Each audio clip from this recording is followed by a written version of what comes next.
2023-এর বিধানসভা নির্বাচন থেকে শুরু করে আজ 2025 পর্যন্ত রাজ্যে বেশ কয়েকটি নির্বাচন হয়েছে। বিধানসভা, লোকসভা, উপনির্বাচন থেকে শুরু করে পঞ্চায়েত নির্বাচন। সেই সবকটি নির্বাচনের আগে কোথাও না কোথাও প্রদ্যুৎ কিশোর দেববর্মনকে দেখা যেত বিরোধী রাজনৈতিক দলগুলিকে নিয়ন্ত্রণ করতে। তাহলে কি এবারে প্রদ্যুৎ প্রেমের কারণেই পোস্ট অফিস চৌমুহনী স্থিত প্রদেশ কংগ্রেস ভবন এখনো কোনো সিদ্ধান্ত গ্রহণ করতে পারেনি? কেন এতটা প্রদ্যুৎ প্রেম রয়েছে ত্রিপুরা প্রদেশ কংগ্রেসে বর্তমানে?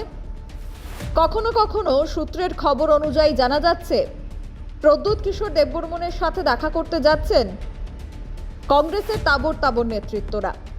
আবার কখনো এটাও শোনা যায় যে প্রদ্যুৎ কিশোর দেববর্মনকে কাছে চাইছে প্রদেশ কংগ্রেস।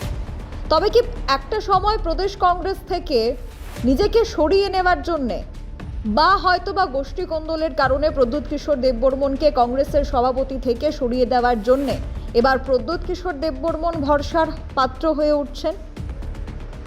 কংগ্রেসের এই প্রদ্যুৎ প্রেম তাহলে কি তাদেরকে সরকারের বিরোধিতা করা থেকে আটকাচ্ছে? তাহলে কি কংগ্রেসের সিদ্ধান্ত এবারে প্রদ্যুৎ কিশোর দেববর্মন নেবেন? কেন এতটা প্রেম? তাহলে কি আগামী দিনে কোথাও না কোথাও কংগ্রেস বা বিরোধী রাজনৈতিক দলের সাথে প্রদ্যুৎ কিশোর দেববর্মনকেও দেখা যাবে? তাহলে কেন বারবার প্রদ্যুৎ কিশোর দেববর্মনের চালনা করা বিভিন্ন আন্দোলনকে সমর্থন করে যাচ্ছে বিরোধী দল, বিশেষ করে কংগ্রেস?